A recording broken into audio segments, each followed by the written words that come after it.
ছাত্র ছাত্রীর বাইরেও কিন্তু আরো অনেক লোকজন আছে। তোমার বাপরে সাবধান করে দিও, এই ঘরে ঘরে নাক না গলাইয়া উনি যেন শিক্ষকতা নিয়েই থাকে। আচ্ছা, আমি আপনার একটা কথা বলে দিই, টাকার অহংকারটা বেশি দেখাবেন না, কারণ টাকা আজকে আপনার কাছে কালকে নাও থাকতে পারে। কেমনটা লাগে? সমস্যা কি জানো? এই যে শিক্ষকতা পেশায় থাকতে থাকতে তোমরা তো আর্থিক ভাবে দুর্বল, এই জন্য খালি হিংসা করো। মানুষের কাছে টাকা থাকলে এটা তোমাকে সহ্য হয় না, হইব কেমনে? এত শিক্ষায় শিক্ষিত লাভ কি? টাকা তো বউ কয়টা? ভালো হয়ে যেতে কইও তোমার বাপরে। বিচ্ছার মতো ফাল পানি না, উঠ টাকায় কিন্তু পড়ে যাবে, কই দিল সরা। জোনাকির আব্বা আপনার লগে কি নিয়ে ঝগড়া করছে? কি নিয়া? এই যে আমি অন্যায় প্রতিবাদ করি, ন্যায় নীতির কথা বলি, এইটা তার পছন্দ হয়। মানুষ যদি ন্যায় নীতি বুঝা ফেলায় তখন তো তার মাতবরি আর চলবে। এই জন্যে সে আমার ধমকাধমকি করতে এসেছে। শোনেন, আজগর আলী কিন্তু লোক ভালো না, তার সাথে গ্যাঞ্জামে যায়েন না। আর আপনি জাগর পক্ষ হয়ে কথা বলেন, তারা তো একটা সময় দেখবেন আপনার সঙ্গে নাই। আমরা তো আমার মতো ভালো আছি। এইটা তো কোনো ভালো থাকার না রবিজের মা। এইভাবে মানুষ ভালো থাকতে পারে? হ্যাঁ, চারিদিকে এত অন্যায় অবিচার, তার বিরুদ্ধে কেউ কোনো কথা বলবে না? কেউ যদি কথা না বলে তখন তো তোরা স্বাধীনভাবে এই অন্যায় কাজগুলো করতে থাকবে। আপনার কথায় যুক্তি আছে, আমি সবই বুঝলাম, কিন্তু এই আপনার মতো যদি সমাজে আর 10-5 জন না পান, তাইলে আপনি কিভাবে সমাজের উন্নতি করবেন, কিভাবে সমাজের ভালো করবেন? এই জন্যই তো কবি বলছে, যদি তোর ডাক শুনে কেউ না আসে তবে একলা চলো। আর তাছাড়া আমার তো একজনের কাছে জবাবদিহি করতে হবে যে তুমি মানুষের জন্য কি করছো। আরে বান্দা, তোমাকে আমি পাঠাইছিলাম যে তুমি তোমার সহযোগী যারা আছে, তোমার প্রতিবেশী যারা আছে, তাদের জন্য কি উপকারটা করছো তুমি। আমি তো কোনো জবাব দিতে পারবো না, আমি তো ওই কাল নিয়েও চিন্তা করি।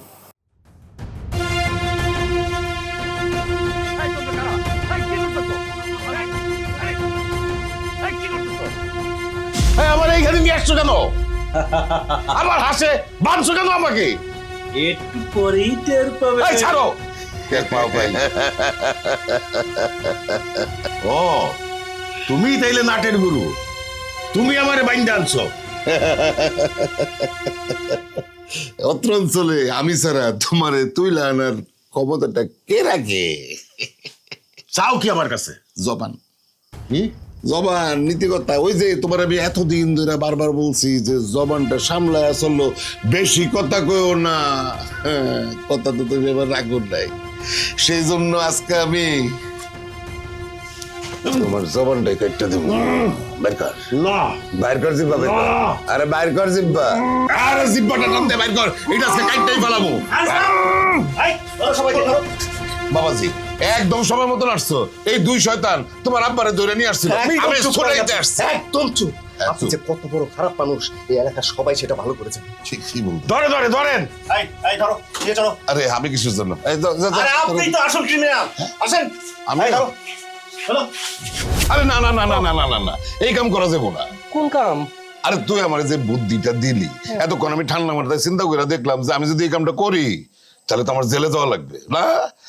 এই বয়সে আমি জেলে টেলে যাইতে পারবো না। তোর এই বুদ্ধি বাদ, অন্য কোনো বুদ্ধি বের পাবে। ও, পাইছি একটা বুদ্ধি। বুদ্ধি?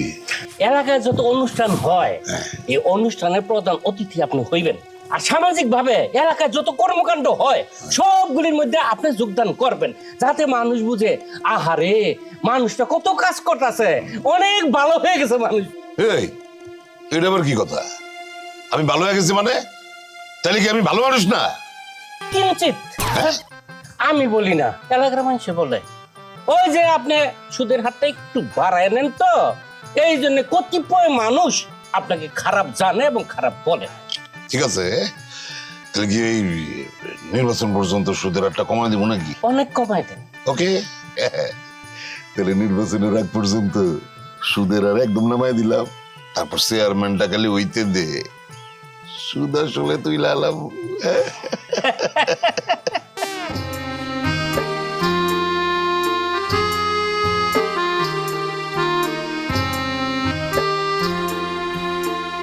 শূন্য থেকে আসে মানুষ, শূন্যে চলে যায় গো, শূন্যে চলে যায়। খালি হাতে আসে মানুষ, খালি হাতে যায় গো, খালি হাতে যায়।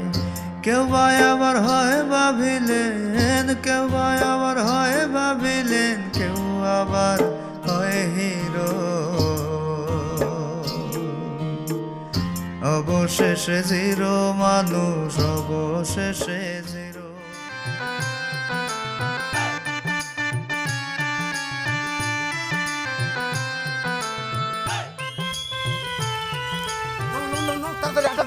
এই এডি কি হ্যাঁ দই মিষ্টি কই এ শিক্ষুছি দুই মিষ্টি কেমন আনবো বলতো না কেমন আব্বা আমার বয়স তো বুড়া মানুষ, যদি হাগুলো ডায়াবেটিস থাকে তাহলে দই মিষ্টি জানলা না। আব্বা আমার বয়স হয়েছে, বুড়া মানুষ ডায়াবেটিস থাকলে দই মিষ্টি ঝামেলা। তো তুমি বাজারে ফল চোখে দেখো না কিনার লেগা? তোর সাথে বোঝে না তুমি হনো নাই, সব ফলমূলের মধ্যে খালি ফরমালিন।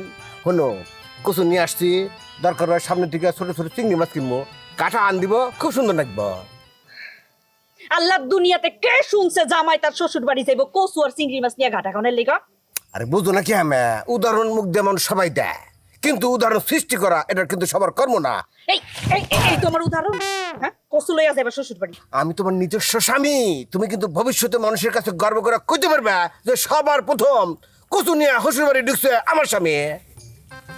এই কচু নিয়ে কচু নিয়ে শ্বশুর বাড়ি যাবো উদাহরণ সৃষ্টি করতে, এই কচু কি ফালাইবা নাকি আমি উল্টা হাঁটা ধরবো? না না না না না ধুর, আমি হইছি পাগলের লগে পাগলামি করতে, যাইবা নাকি উল্টা বাড়ির দিকে যাবো? না না বাড়ির দিকে যাও না, কচু তো তোমার কাছে কিছু না, কচু আমাকে আনতে পারে খাওয়াতে পারবো না, আমার হাতে ঘুমাতে পারবো না, কচুর সাথে তোমাকে বেশি দরকার। নাও যাই। কও সামনে বাজার থেকে কিছু কিনবা? মিষ্টি কিন্তু কিনবে হারমু না। গেলে চলো, না গেলে আমি উল্টা হাঁটি। আচ্ছা নাও যাই। সত্য সব উদাহরণ সৃষ্টি করতে। মিতু, তোমাদের যে অবস্থা দেখতেছি তাতে তো ডিভোর্স ফাইনাল, মানে ফাইনাল কি হয়ে গেছে নাকি? ভাই আপনি এসব কি কইতেছেন? আমি কি কমো, মানুষই তো কইতেছে, মানুষের কাছ থেকে শুনতেছি। মানুষ কি বলবে আমি নিজেই তো দেখতেছি। তুমি তো এখানে ভালো নাই, তোমার শাশুড়ি নির্যাতন করে, শ্বশুর নির্যাতন করে, তোমার স্বামীও তো নির্যাতন করে। আজ না হোক কাল তো ডিভোর্স হবেই। আর শোনো, ডিভোর্স হইলে চিন্তা করো না, আমি তো আছি। আপনি আছেন মানে? আরে আমি আছি মানে আমার কথা না, আরে আমার কাছে ভালো একটা পাত্র আছে, কয়দিন আগে ওর বউ মারা গেছে, ও এখন চাইতেছে একটা ডিভোর্সি মেয়ে বিয়ে করতে। শোনো, ওই পোলার লগে যদি তোমার বিয়ে দিতে পারি তাহলে তো তুমি রাজরানী হয়ে যাবা, ও দেশের বাইরে নিয়ে যাবে তোমারে, রাজরানীর মতো থাকতে পারবা। এই আপনি কি মানুষ নাকি অন্য কিছু? আপনি আমার ডিভোর্স কামনা করতেছেন? মানে আপনি যদি কাজ কাম না থাকে আপনি ভিক্ষা কইরা খান, আপনি আমার ডিভোর্স করার জন্য এখানে আসছেন? আরে তুমি বুঝতেছো না কেন? আজ না হোক কাল তোমার তো ডিভোর্স হবে, তখন তোমার একটা কুল লাগবে না, তোমার একটা গতি লাগবে না। আপনার একটা কথা কইবেন না, আপনি এখান থেকে যান, এক্ষুনি যান। মানুষের উপকার করতে নাই ভালো পরামর্শ দিচ্ছিলাম, আমারে বকাবকি করে খাতায় দিল।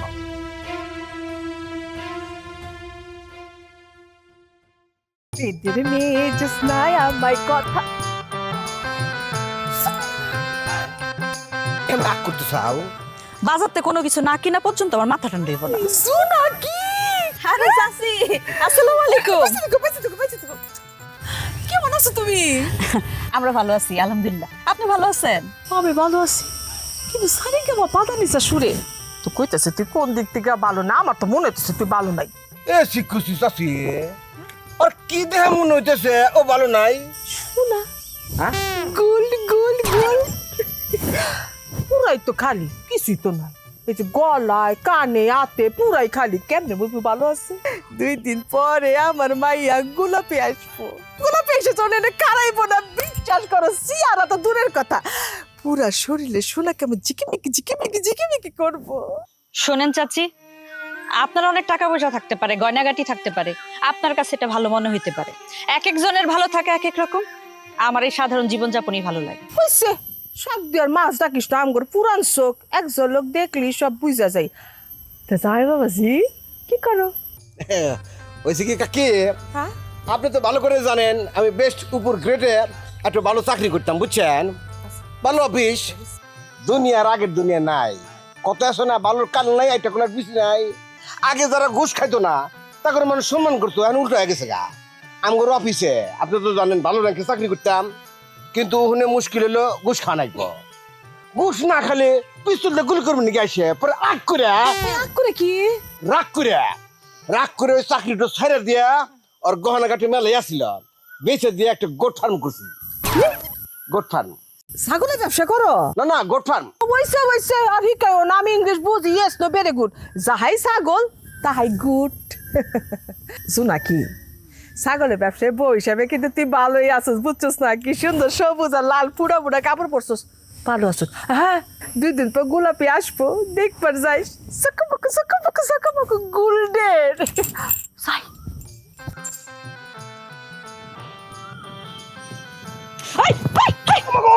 কি হয়েছে আমাকে মারো কি আমি তুমি কি আমার মান সম্মান সব নষ্ট করে দিবা? হ্যাঁ,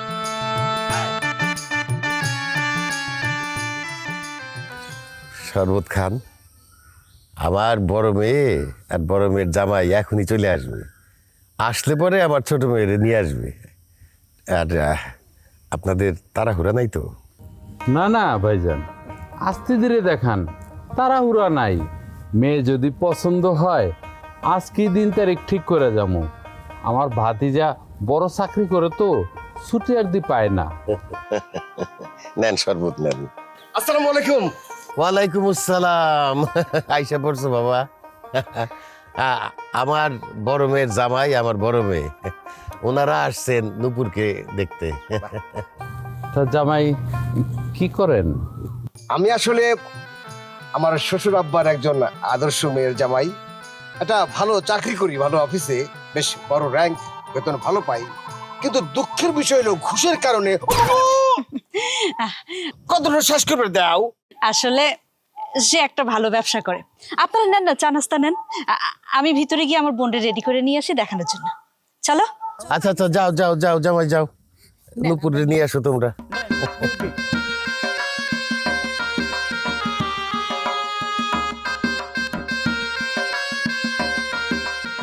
তোমার কি আক্কেল জ্ঞান জীবন হইব না?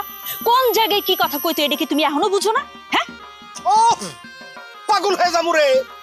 দেখো, তুমি নিজেই দেখলে আমি কত কষ্ট ভোগ করলাম। আজ থেকে 8 মাস আগে আমার 2 মারের 2 আক্কেল দাঁত জ্বালাইছে, অনেক কষ্ট পাচ্ছি আমি। তুমি নিজে জানো, তারপরে তুমি এই কথা কইতে চাও? শোনো, আমি কিন্তু বর্তমানে আক্কেল সমৃদ্ধ একটা মানুষ। আক্কেল সমৃদ্ধ একটা মানুষ ব্যাক্কেলের মতো কথা বলেন? হ্যাঁ, কোন জায়গায় কি কথা কইতে হইবে এটা কবে বুঝবা? এই আক্কেলটা কবে হইব তোমার? হ্যাঁ, বুঝছি, আমার তো এটা বোধহয় আমি বুঝে হালাছি। তোমার বাড়িতে আছি না, 3 বেলা ভাত খামো, তোমার কমে দেবো। হ্যান্ডিকে তুমি চাইতে চাও যে কোনো ভাবে একটা ঝগড়া লাগা দেবো, তাতে চলে যায়। থাকো, তুমি থাকো, আমি যাই। এই দাঁড়াও। কি ব্যাপার এত মাথা গরম করতেছো কেন? আসতে না আসতে তোরা ঝগড়া শুরু করছি। আম্মা, আপনার মিয়া মেহমান করে সামনে আমার যে ধরনের অপমান করছে, নাচতে দিয়েছে আমার পায়ে, আমি খুব অপমানিত হয়েছি। আমি হিরে থাকবো না, এত অপমান আমার পক্ষে সহ্য করা সম্ভব না। এই কি অপমান করছিস? হ্যাঁ, শোনো মা, তোমার জামাই মেহমানের সামনে ইতিহাস বলা শুরু করছে। তার ঘুষ পছন্দ নেই, এই কারণে সে চাকরি ছেড়ে ছাগলের ফার্ম দিছে। আচ্ছা তুমি কও, সব মানুষের সামনে কি তার এই ইতিহাস বলা লাগবে? আম্মা, আমি যতটুকু করছি তাতে তো মেহমানরা বুঝবো যে ঘুষ নেওয়ার কারণে আমার চাকরিটা চলে গেছে গা। পুরোপুরি তো কমে পারলাম না। এখন চিন্তা করেন যে তারা নতুন মেহমান, এই মুখ তাকে সামনে আমি কেমন করে দেখামো, সেই জন্য আমি চলে যাবো। আচ্ছা শোনো, যাওয়া যায় দরকার নেই, মাথা গরমের দরকার নেই। আচ্ছা জামাই বাবাজি, তুমি যদি পুরাটা কথা বলো তাহলে ওরা বুঝবে। হ্যাঁ, তাহলে মনে হয় বুঝবো। তাহলে যাও বাবাজি, পুরাটা বইলা আসো, যাও। দেখছাও, তুমিও ভাত খাও, আম্মাও ভাত খায়। আম্মা কত সুন্দর বোঝে, আর তোমার মাথার মধ্যে মাথা গরম করে। মা, তুমিও কি এই পাগলের লগে পাগল হইছো? তুই একটা কথা কবি না, তোর যেই কাম সেই কাম কর। তোর বোনের দেখতে আসছে, সাজাবি আয়। পাগলের লগে বিয়া দিয়া সবাই পাগল হয়ে গেছে গোষ্ঠী শুদ্ধ। আমার হইছে মরণ। আমি একটা ভালো র্যাঙ্কে চাকরি করতাম, বেতন অনেক পেতাম। সেই বেতনে আমি আমার বউ বাচ্চা নিয়ে, সরি বাচ্চা হয় নাই, আমি বেশ ভালো ছিলাম। কিন্তু দুঃখের বিষয়, আমাকে বারবার চাপ প্রয়োগ করা হচ্ছিল। আমি কেন ঘুষ খাই না, ঘুষ আমাকে খেতেই হবে। আমি বাধ্য হয়ে আমি চাকরিটা ইস্তফা দিয়ে আমার বউয়ের গহনাগাটি বিক্রি করে আমি গড বিজনেস শুরু করেছি। বাবাজি, বুঝতে পারছি, আপনার পরিচয় সব পেয়ে গেছি। এবার একটু থামেন। থ্যাংক ইউ, অনেক ধন্যবাদ। কিন্তু এটা বিশ্বাস করেছেন তো যে ঘুষ খাইনি, ঘুষ খাবো না বলে চাকরিটা ছেড়ে দিয়েছি? বিশ্বাস করছি। ওই যে মেয়ে আসছে, বসো মা, বসো।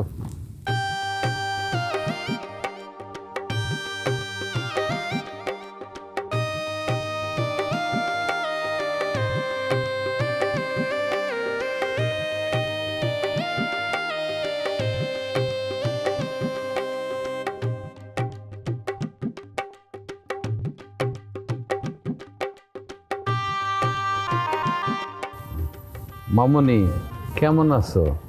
আলহামদুলিল্লাহ ভালো আছি।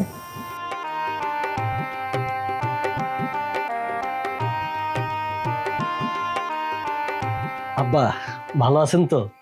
আল্লাহর রহমতে আছি, ভালোই আছি। তুমি কেমন আছো বাজান? জি আব্বা আমি ভালো আছি। আপনার যে কারণে কল দিছি আব্বা, আমাকে পুরা ইউনিয়নের প্রতিটা ওয়ার্ডে কতজন গরিব কতজন অসহায় মানুষ আছে এগুলো একটা লিস্ট করবেন। আগামী কুরবানি ঈদে প্রত্যেকরে আমরা লুঙ্গি আর হচ্ছে শাড়ি দিব। পুরা ইউনিয়নে মনে করেন একটা আলোড়ন সৃষ্টি করে ফেলবো। আরে ক কি বাজার, মানে ইউনিয়ন পরিষদের নির্বাচনের সব ভোটারদের বাড়ি বাড়ি শাড়ি লুঙ্গি পাঠাইতে গেলে তো মেলা টাকা খরচ হইব। আব্বা আপনি টাকা চিন্তা করেন গিল্লি, আমি যে স্যারের আন্ডারে কাজ করি, স্যার তো কোনো লেনদেন নিজের হাতে করে না, সব লেনদেন করে তো আমার হাত দিয়া। এই যে মনে করেন আজকে একটা ফাইল সিগনেচার করাম, ফাইলটা সিগনেচার করলেই মনে করেন 5 লাখ টাকা, স্যারে দিব 3 লাখ টাকা, আমার 2 লাখ টাকা। তাহলে আপনি বোঝেন আপনি পোলায় কত টাকা কামায়। সেটা বুঝতে পারছি, কিন্তু বাজার যা করবা খুব সাবধানে কইরো, কোনো যেন বিপদে পড়তে না হয়। আরে আব্বা আপনি নিশ্চিন্তে থাকেন, আপনার চিন্তা করা লাগবো না। আপনার চিন্তা থাকবো 1 কোটি লাগুক 2 কোটি লাগুক, যা টাকা লাগে আপনার চেয়ারম্যান হইতে হইব। ও বাজার, আচ্ছা ইনকামটা কিরকম কেমনে হইব একটু কইবা? আরে আব্বা আপনি বুঝতেছেন না, একটা চেয়ারম্যানের 83টা বরাদ্দ থাকে, জনগণ জানে মাত্র 4-5টা, আর বাকি কাজগুলো মনে করেন ভুগি চুগি কইরা দেয় লইব, বাকি টাকা আপনার পকেটে। আব্বা একবার চেয়ারম্যান হইতে পারলে কত টাকা যে ইনকাম আব্বা আপনি বুঝতে পারতেছেন না। আব্বা আমার মনে প্রাণে স্বপ্ন আমার আব্বা চেয়ারম্যান হইব, মাইন্স আমারে কইব আমি চেয়ারম্যানের পোলা। বুঝতে পারছি, তুমি চিন্তা করো না। আমি চেয়ারম্যান এবার যেমনি করে ঘুমনে, তুমি চিন্তাই করো না। তুমি এক কাম করো, ওই সরিষার তেল কিনো, নাকের মধ্যে 2 ফোঁটা দিয়া ঘুমাও গা। জি আব্বা রাখি। জি আসসালামু আলাইকুম। ওয়ালাইকুম সালাম। এমন বলা কয়জনের হয়? বাপকা বেটা। মাশাআল্লাহ, মেয়ে আমাদের পছন্দ হয়েছে। আমি ছেলে নিয়ে আসছি। ভাইজান যদি ছেলের পছন্দ করে তাইলে আজকে দিন তারিখ ঠিক করে যাবো। ছেলের সাথে আমি একটু কথা বলতে চাই। চাচা আপনি কি ছেলের সাথে এইখানে কথা বলবেন না ভিতরে যা কথা বলবেন? না না, এইখানেই সবাই সামনেই কথা বলি। তো বাবাজি, তুমি কোন পোস্টে চাকরি করো? জি, আমি অফিস সহকারী পদে চাকরি করি। কারো বেতন জিজ্ঞেস করাটা খুবই অশোভন, কিন্তু তারপরেও তুমি যেহেতু আমার মেয়েকে বিয়ে করতে যাচ্ছ, সেই জন্যে তোমার বেতনটা জানা একটু জরুরি। তা সর্বসা করলে তোমার বেতন কত? আঙ্কেল আসলে বেতন আমার যাই হোক, আপনাদের দয়া আমার মাস শেষে লাখখানিক টাকা থাকে। মাশাআল্লাহ আলহামদুলিল্লাহ। কিসে তুমি মাশাআল্লাহ বললা? একটা অবৈধ বিষয়কে তুমি মাশাআল্লাহ বললা? এই ছেলে, তুমি তো দেশের শত্রু। হ্যাঁ, তুমি ঘুষ খাও, আবার সেটা যেভাবে বললা তাতে মনে হলো বিরাট একটা কাজ করছো তুমি। চাচা এইটা কি বলতেছেন? ঘুষ খাওয়া কি এত সোজা? এরকম একটা ভালো ছেলে আপনি কি জন্য বলতেছেন? এটা ঠিক না চাচা। আরে মেয়ে, আপনি ওনারে কি বুঝাইতেছেন? উনি যদি বুঝতো আমাকে এভাবে অপমান করতো, উনি তো একটা ব্যাকডেটেড লোক। ব্যাকডেটেড লোক না হলে এভাবে জনসমক্ষে আমার ঘুষ নিয়ে কথা বলে? এই সাবধানে কথা বলবা। খাও ঘুষ, আবার বড় বড় কথা বলে। তোমাদের দোষ নাই, দোষ আমাদের। আমরা যদি এইভাবে প্রত্যেকটা ছেলেকে জিজ্ঞেস করতাম তোমার বেতন কত, তাহলে তোমাদের মতো ছেলেরা চোরের মতো মুখ লুকিয়ে ভাগতো। এই জি, জীবনে কোনোদিন এই ধরনের শিক্ষিত চোর আমার বাড়ির ধারে কাছে নিয়ে আসবা না, ঠিক আছে? এখন এদেরকে নিয়ে বিদায় হোক, যাও। এত অপমানের পর আর এই বাড়িতে এক মুহূর্ত না। চল চল ঘরে চল, চলেন। চলো ঘরে চলো, আসো চলো।